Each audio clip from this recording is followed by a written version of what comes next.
കൊടുങ്ങല്ലൂരിലമ്മേ ദേവിയെ അമ്പരചുംബിയാകുന്നൊരു കാളി ചന്ദ്രകലാധരിയാകുന്ന കാളി കറുത്ത മുടിയഴിച്ചിട്ടു കണ്ണുകൾ അഗ്നിപോൽ താനെ ജ്വലിച്ചു ചെമ്പട്ടുവാരി വലിച്ചൊന്നുടുത്തൊന്നു പള്ളിവാൾ തേരിടുന്നേ ദേവിയെ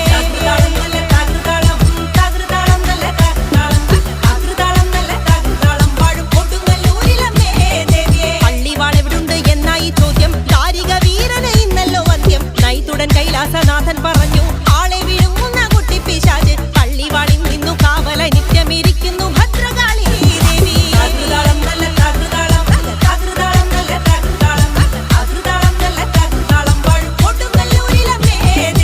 അതുകൊണ്ടു നിന്നെ അയക്കുവാൻ വയ്യ. അതു കേട്ടു ശ്രീഭദ്രമെല്ലെ ചിരിച്ചേ പള്ളിവാൾ തെന്നിങ്ങെടുക്കും ഈ കാളി പിശാചിനെ